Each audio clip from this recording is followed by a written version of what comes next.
जय हिंद, वंदे मातरम, जय जगत। आनन फानन में बहुत से नोटिस कोचिंगों में आने शुरू होते हैं। जयपुर डेवलपमेंट अथॉरिटी, नगर निगम, ट्रैफिक पुलिस और फिर फायर का अलग से, इस तरीके से अलग अलग विभागों से जयपुर में स्थित कोचिंग संस्थाओं को टारगेट करते हुए नोटिस आने शुरू होते हैं। मुख्य केंद्र होता है गोपालपुरा की कोचिंग संस्थाएं। चूंकि लगभग 2 वर्ष पहले ही लाल कोठी में इसी प्रकार इसी उच्च न्यायालय के द्वारा आदेश आने के बाद प्रशासन द्वारा कोचिंग संस्थानों को हटाने का कार्य शुरू किया गया था। उस समय सभी कोचिंग संस्थाएं संगठित हुई और संगठित होने के बाद सभी लोग, उस समय के जो तत्कालीन शिक्षा मंत्री थे कालीचरण सराफ, भाजपा की सरकार थी, उनके पास पहुंचते हैं। कालीचरण सराफ और उनकी सरकार लाख कोशिश करती है, लेकिन चूंकि न्यायालय का आदेश था, उस आदेश को वो पलट नहीं पाते हैं। कोचिंग संस्थानों को जाना पड़ता है। गौर करिए, राज्य सरकार चाह रही है कि कोचिंग संस्थानें वहीं रहे और न्यायालय के दबाव के कारण कोचिंग संस्थान वहां से शिफ्ट नहीं किया जाता, बेदखल किए जाते हैं। बेदखल में और शिफ्ट में बहुत दिन रात का अंतर है। और लगभग 2 वर्ष बाद उसी न्यायालय के कारण दबाव में आई प्रशासनिक इकाइयां अलग अलग तरीके से सभी कोचिंग संस्थानों को नोटिस देती हैं और कोचिंग संस्थान सीज होने शुरू होते हैं। पैरामाउंट जैसी कोचिंग संस्थान जो नगर निगम के सामने है, वहां से शुरुआत होती है और सीज होते होते सारांश कोचिंग, राओस कोचिंग, हरेंद्रा कोचिंग, इस तरीके से बहुत लंबी लिस्ट है और सीज होने लगती है। अफरा तफरी मचती है। कोचिंग संस्थान के संचालक क्या करें क्या नहीं करें, उस उधेड़-बुन में रहते हैं। चूंकि 2 कारण हैं। सबसे पहले तो सभी लोग संगठित नहीं, दूसरा 2 वर्ष पहले संगठित हुए थे, उसके बावजूद राज्य सरकार का पूर्ण समर्थन होने के बावजूद वहां से उन्हें बेदखल होना पड़ा लाल कोठी से। ऐसे में गोपालपुरा से किस प्रकार बेदखल होने से बचा रहे, इस उधेड़-बुन में सभी लोग असमंजस की स्थिति से गुजर रहे थे। कोशिशें होती है और हम लोगों का प्रयास रंग लाता है। सभी लोग एकत्रित होते हैं और सरकार से हम डिमांड करते हैं कि हमें बेदखल करने के बजाय हमें शिफ्ट किया जाए। जी हाँ, कोचिंग महासंघ का उदय होता है। ऑल कोचिंग इंस्टीट्यूट महासंघ नामक संगठन का गठन होता है और पावरमाइंड कोचिंग संस्थान में वो मीटिंग होती है। उसके बाद मीटिंग अलग अलग संस्थानों में होते हुए पाठशाला कोचिंग,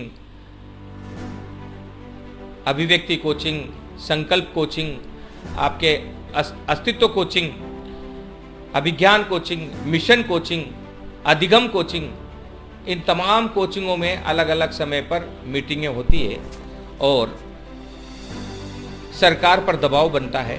सरकार आखिरकार बुलाती है। पहले जेडीए में बुलाती है। जेडीए से स्पष्ट निर्देश दिए जाते हैं कि आपको जाना होगा, लेकिन उसके बाद सभी लोग जयपुर के माननीय कैबिनेट मंत्री प्रताप सिंह खाचरियावास जी के बंगले पर पहुंचते हैं और उनको अवगत करवाते हैं कि हम कितने लोगों को रोजगार दे पा रहे हैं। और उसके बाद मुख्यमंत्री महोदय को भी अवगत करवाया जाता है। लंबी भाग दौड़ के बाद ये तय होता है कि कोचिंगों को बेदखल करने के बजाय शिफ्ट किया जाए और उस समय उभर कर आता है एक नया नाम, कोचिंग हब। जी हाँ, प्रताप नगर का, जो लगभग 67,500 वर्ग मीटर में है। अत्याधुनिक तरीके से बन रहा कोचिंग हब के अलॉटमेंट की कहानियाँ, उसके लिए संघर्ष की कहानियाँ, उसके बाद कोचिंग संस्थानों को खुलवाने की कहानियाँ, उसके बाद कोचिंग संस्थानों के किराया माफ़ी की कहानियाँ, फायर एनओसी का जो डंडा आया था हमारी कोचिंग संस्थानों के ऊपर, उस फायर एनओसी को शिथिल बॉक्स में डालने की कहानियाँ, संघर्ष की कहानी बहुत लंबी है और उस संघर्ष में आमरण अनशन तक के दौर से हम लोगों को गुजरना पड़ा। आज फिर एक नया दौर हमारे सामने खड़ा है। बहुत से कोचिंग संचालक हैं जो खुश हैं कि हमारे लिए कोचिंग हब दिया जा रहा है और इसकी रियायती दर पर हम मांग कर रहे हैं, हम सरकार से लगातार डिमांड कर रहे हैं कि इस कोरोना काल में हमें बहुत ही कम दर पर यह दी जाए और उसका तरीका और उसकी प्लानिंग भी हमारे पास है।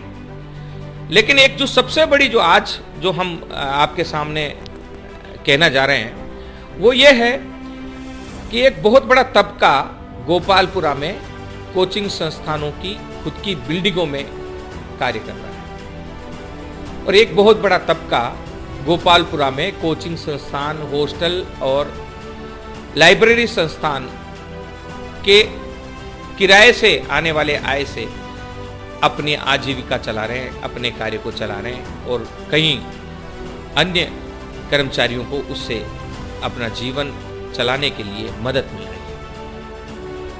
ऐसे में एक बहुत बड़ी विडंबना है कि हम गोपालपुरा में स्थित कोचिंग संस्थानों का पूरे के पूरे उसको अगर शिफ्ट करना चाहते हैं, अगर शिफ्ट कर दिया जाए तो यहाँ गोपालपुरा में चल रही हॉस्टल और लाइब्रेरी और अन्य कोचिंग संस्थानों का क्या होगा, उन मकान मालिकों का क्या होगा जिनका परिवार पूरा इनसे आने वाले, इस बिजनेस से आने वाले किराए से चल रहा है। मेरी मीटिंगें लगातार चल रही है।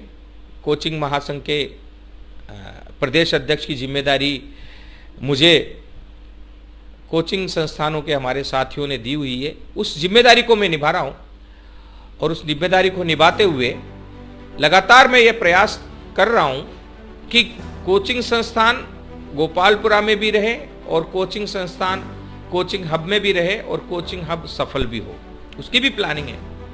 लेकिन अभी विडंबना यह है कि जो कोचिंग हब में जाना चाहती हैं, जो प्रतापनगर में जाना चाहते हैं, वे सब संगठित हैं, वे सब ये चाहत रखते हैं और वे सब प्लानिंग में शामिल हैं और वो लगातार हमसे प्रयासरत, हमसे मिल रहे हैं और हमारे साथ बैठकर चर्चा कर रहे हैं कि कब और कैसे जाना है, किस रेट पर हमें तय और हमें स्वीकार करना है कोचिंग हब में जाना। कोचिंग हब कोचिंग संचालकों को ही दिया जाएगा, यह हमारे होनहार अधिकारी पवन अरोड़ा जी ने वादा किया है, मुख्यमंत्री जी ने वादा किया है और कोचिंग हब में कोचिंग संस्थानों को रियायती दर पर दी जाए, इस पर भी विचार विमर्श चल रहा है। बाकी अन्य लोगों को जो भी कैफे वगैरह चलाना चाहते हैं, कोई वहाँ पर होटल चलाना चाहते हैं या वहाँ बुक स्टॉल लगाना चाहते हैं, कॉमर्शियल एक्टिविटीज़ जो भी करना चाहते हैं, उनको अच्छी रेट पर अच्छी आय के साथ सरकार दे, उसमें हमें कोई एतराज़ नहीं है। अब आज हम 9 सदस्यीय कमेटी का गठन करने का ऐलान कर रहे हैं। हम 9 सदस्यीय कमेटी का गठन करेंगे और उस 9 सदस्यीय कमेटी के साथ हम तय करेंगे कि कोचिंगों का स्थानांतरण, कोचिंग संस्थानों की शिफ्टिंग गोपालपुरा, मुख्यतः गोपालपुरा से कैसे किया जाए। हालांकि माननीय न्यायालय तो यह कह रहे हैं कि शहर भर से ही सारी कोचिंगों को हटाया जाए क्योंकि बहुत ज़्यादा भीड़ है शहर में, लेकिन वह संभव नहीं है क्योंकि रामगढ़ मोड़ के कोचिंग संस्थान में पढ़ने वाले बच्चे प्रतापनगर नहीं जा सकते, झोटवाड़ा में पढ़ने वाले बच्चे प्रतापनगर नहीं जा सकते, इसी प्रकार विद्याधर नगर में पढ़ने वाले बच्चे प्रतापनगर नहीं जा सकते, राजा पार्क में पढ़ने वाले बच्चे प्रतापनगर नहीं जा सकते। तो भीड़ के अलावा एकांत में रहने वाली 8-10 कोचिंग अगर एक साथ चल रही है तो वो चलती रहें। बाकी जहां भीड़ है उनको कैसे हम, ताकि माननीय न्यायालय की भी बात रह जाए और हमारी भी बात रह जाए, उस पर हमें चर्चा करना है।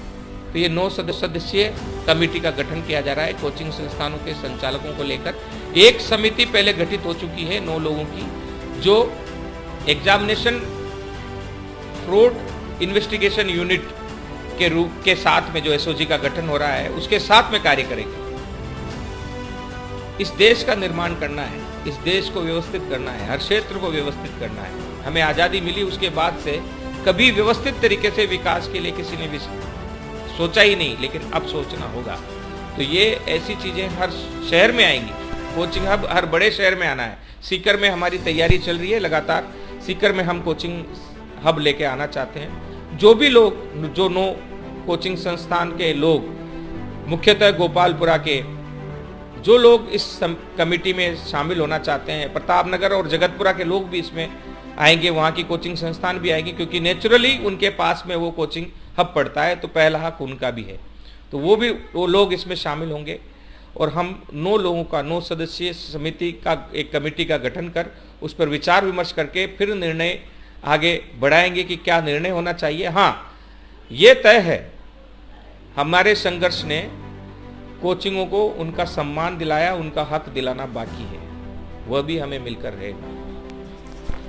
हमने कोचिंग हब प्राप्त कर लिया, हमने शिक्षा प्राधिकरण एवं कल्याण बोर्ड जो कोचिंग के लिए भी है आ रहा है वो भी हमने प्राप्त कर लिया। हमने अनुप्रति योजना तथा तमाम अन्य योजनाओं के तहत कोचिंग संस्थानों के अपलिफ्टिंग के लिए काम किए जा रहे उस कार्य को भी हम देख रहे हैं। मुख्यमंत्री बहुत सही तरीके से काम कर रहे हैं। कोचिंग संस्थानों को इस बार बंद भी नहीं किया गया है और अगली बार भी वादा है कि लॉकडाउन में कोचिंग संस्थानों को, शिक्षण संस्थानों को बंद नहीं किया जाएगा, खुली रहेंगी। बस हमें लॉकडाउन की, कोरोना गाइडलाइन की पालना करनी होगी। और इसके अलावा हमने देखा कि हमारे लिए हमेशा राज्य के मुख्यमंत्री और अन्य मंत्रीगण प्रयासरत रहते हैं। उनकी ये इच्छा रहती है कि हमारा भला हो, हमारा विकास हो और हमें शिक्षा का दर्जा मिले। उस ओर कोचिंग महासंघ प्रयास करना चाह रहा है और वो प्रयास भी सफल होगा। वो दिन भी दूर नहीं होगा जब कोचिंग संस्थानों को शिक्षा का दर्जा दिलाया जाएगा।